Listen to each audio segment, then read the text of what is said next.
What's up, my friends? We have a banger today. Just the type of debate video that I would expect on Labor Day weekend. Ideal. The debate between the capitalists, in this case, PBD of PBD Podcast, Valuetainment, phenomenal guy, amazing story, rags to riches. I like the guy. I've watched his content over the years and I find him to be inspiring and very articulate. And he's up against 20 anti-capitalists, which, if you've been living in America, there's a growing number of them with valid reasons. So this debate is, I would say, right timing. I like this type of stuff. I've watched Jubilee. Jubilee is a channel hosting the debate. Right off the bat, let me address something that I find diabolical is the format. The format, to me, is chaotic, and it doesn't have to be. I've watched it over the years. They had a better format. I find this debate, this setup where you have one person in the middle and you have people rushing to hit the buzzer or try to get to them quick enough. I find it to be a bit chaotic because, the potential issue with that, it might not provide an equal platform for everybody to get to speak, which kind of lends to the argument in this particular debate where capitalism is an unequal playing field. A more structured format where people take the moderated questions, it'll allow for a more balanced, less chaotic discussion, in my opinion. And they've done it in the past, so I don't know whose idea it is to use this format, but it's just chaotic. It's not necessary. This guy right in. Thank you. Yes. What's your name? My name's Hunter. I'm going to be honest, I've never seen your videos before. Even though there is some real value to free enterprise, Yep. the profit motive often creates a perverse incentive in worse outcomes in certain situations. For example, healthcare. How much would you pay for a life-saving treatment for yourself or one of your family members? How much would I pay for it? Say you have cancer and you have an 80% survival rate with chemotherapy and less than a 10% without it. How much would you pay? Whatever it takes, right? Sure. That's a situation of inelastic demand, when the amount that you're willing to pay is not based on the value of the service, because your life does not have a finite value.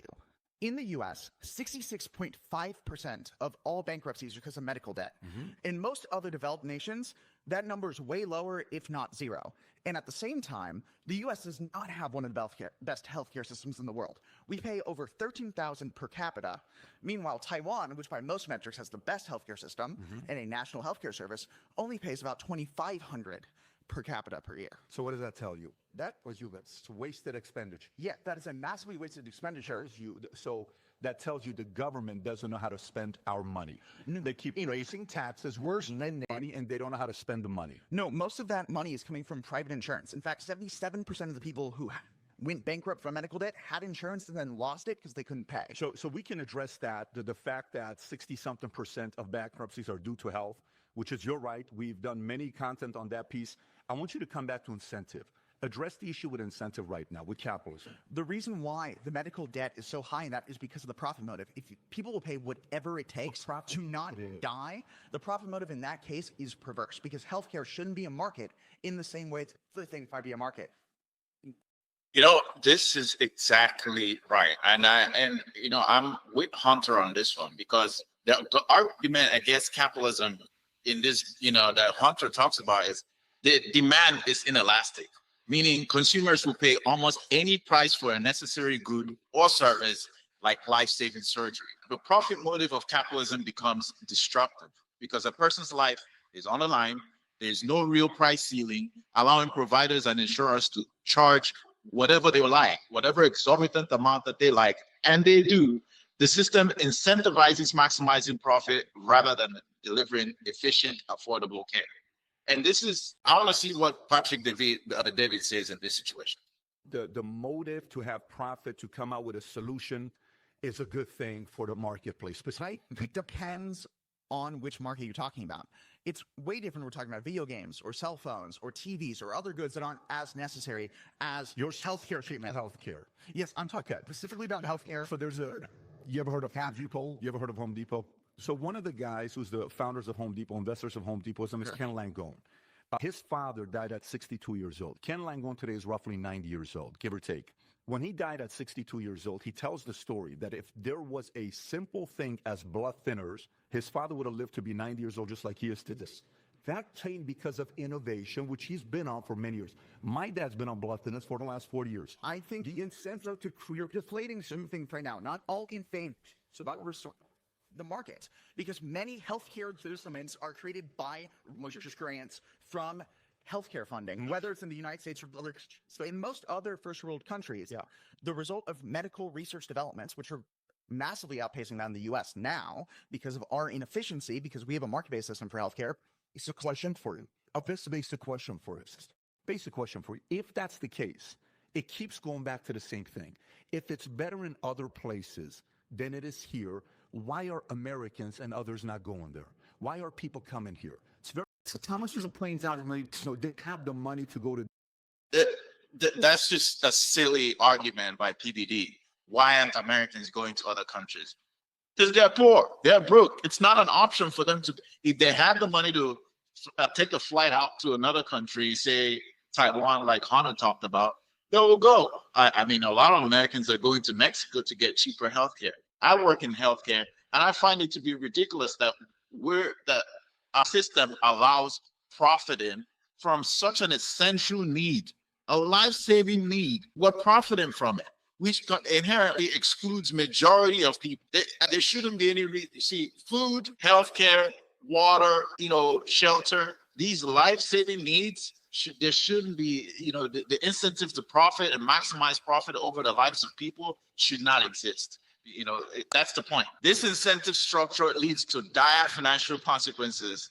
And the debate does highlight that more than 60% of all bankruptcies in the United States is related to medical debt. Let that sink in. More than 60%. What are we debating here? It's uniquely an American problem, because when you go to Thailand, you get amazing care, customer services is on point, and we keep touting the American system as I get tired of hearing we have such the best American system. And look, I'm not against capitalism. I like the opportunities that capitalism presents to anyone who is willing to work hard and take advantage of the opportunities. But what I don't like is capitalism run amok. Historically, we've seen that it doesn't work when you let capitalists and people who have access to capital and resources, which is a very small percentage of us, just to corner all the wealth. It just doesn't work. There needs to be oversight and regulations to keep human greed from getting the best of it. This issue is dramatically lower or even non-existent in most other developed countries. We should be able to look at what they're doing right and replicate it here. So, and even though that more than 60% of Americans have to file bankruptcies or are in a bad financial situation because of medical debt, despite the immense cost, the U.S. healthcare system is not ranked among the best globally.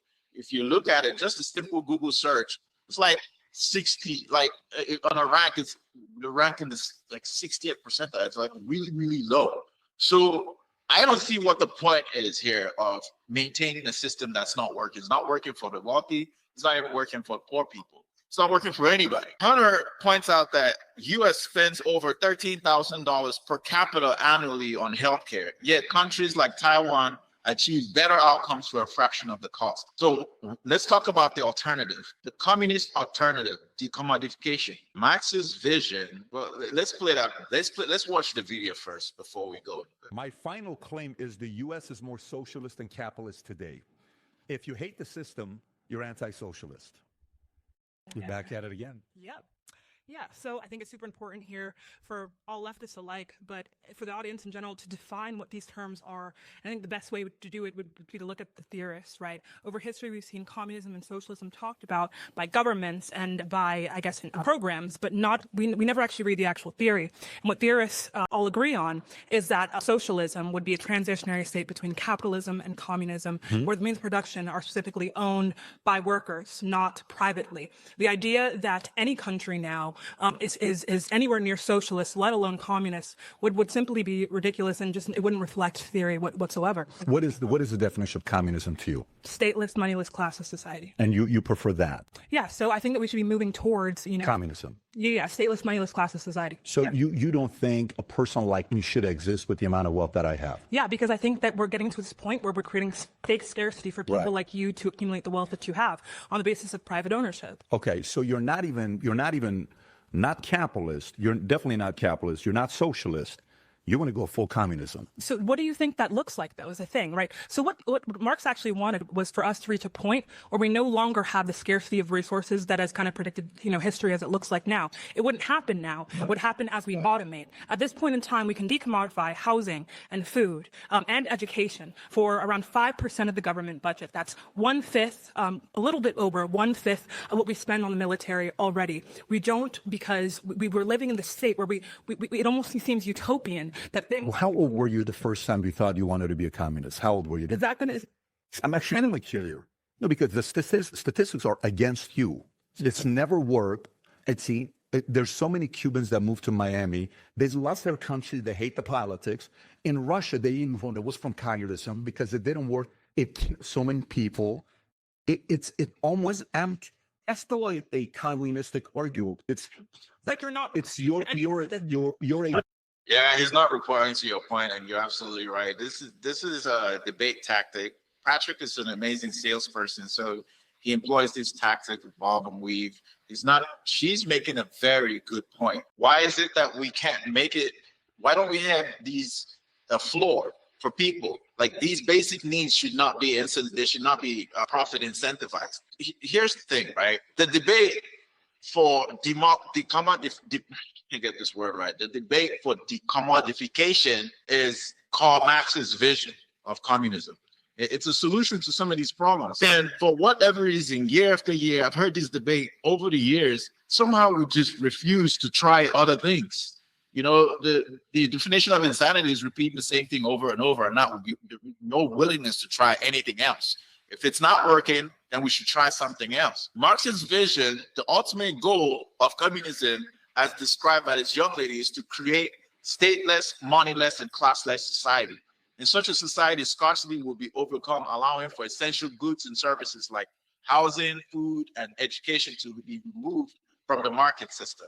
There will be no longer the need to have commodities like housing, food, and education to be bought and sold for profit, which allows it so that, it's human-centric. And I personally think that communism will be better for Americans, because the problems that are identified in the U.S. healthcare system, whether it's exorbitant costs, crippling debt, inefficiency, is because we treat healthcare as a commodity. When you create a system where healthcare, along with other necessities, is decommodified, the argument is that communism becomes a direct solution. It would theoretically, now we haven't tried it. I think that we should.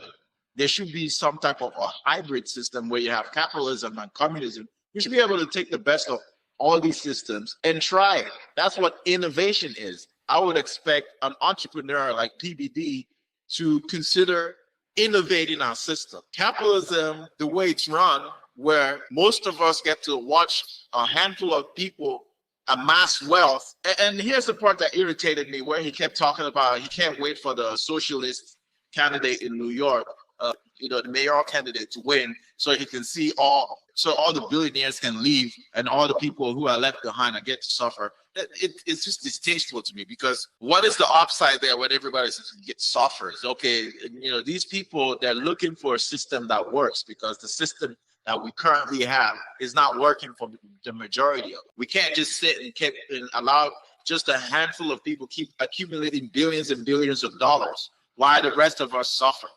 You're getting that wealth from the life force and energy of all of us. I don't care how you debate it, how good it sounds, the merits of capitalism. In the end, we as a collective, we are making it possible for you to generate this amount of wealth. The little you can do, and these people are not asking, most Americans are not asking for a luxury life. They're just asking for the necessities to be guaranteed. Healthcare, shelter, education, these should not be commodities. And, theoretically, it will eliminate medical debt, reverse profit incentives, and it will ensure equitable access to essential services for all citizens. which would directly address failures of the capitalist model that we currently have. A dictator, you're a dictator telling you their dreams should do. But dictators end up, of course, running communism. They were. If somebody's taxing 100%, what is a dictatorship? If I'm paying 100% in taxes, what is communism? How much money? That's dictatorship. How much money do you think would it take to, I don't know, allow everyone food, shelter, water, and education in this country? How much money would it take? Yeah. But going back to your question here with communism, stay on that point there with communism. But I'm trying to find out from you here. You're saying communism is not dictatorship. Define dictatorship. Yeah. So when one person or one small entity, Right. is able to, enforce its will on the people. When we have a private ownership, when we have a system based on private ownership, that's what happens every single. Dictatorship. Dictatorship is private owner. So private. So let me get this straight. Under communism, Listen, okay. Let's just address the fact that PBD just keeps bobbing and weaving. I like the guy. He's very articulate. Not a lot of people. I mean, look at Joe Rogan with his reach. Is not going to be able to debate the way PBD is debating. So I'm inspired that he's willing to even face and step into the lion's den. But I've heard his argument for as long as I've lived in this country, and I've worked in this country and contributed tax-wise into the system more than 2 decades. And in my earlier years, I bought into it. Capitalism is the right way to do it. But what I've started to realize after paying into this system and I'm not getting anything back or even getting a fair share back, I realized, nah, it's just not working. You can't say, yes, you have to pick up your, tie your bootstraps and go to work. If you're working 30 years, you're doing it wrong. He made that point that, okay, if you have to suffer for a couple of years to switch jobs or start a business and reach your max potential, then that's the case. But if you're in a career for 30 years, then you're doing something wrong. Hey, my friend, that was the American dream that was sold to generations of people. They said, get a career, find a job, stay there for 30 years. You're going to get your 401k and it should sustain you for the remainder of your life. How has that worked out? Okay. So you can't really blame people who have done things right. And I'm one of them. I've done things the way you're supposed to do. And yet you can't go to the hospital without them charging you ridiculous premiums. Insurance companies, auto insurance companies have ridiculous rates and no one is checking them. We can't buy houses. We can't afford to live it. Healthcare, education, like basic necessities are not guaranteed to us. And we have a capitalist who's worth multi-millions of dollars preaching to the rest of Americans who he has to hire to help him make those millions that we're all idiots. We're all lazy and we're incapable of doing what he does. Look, no, something has to change. I really like that this debate is going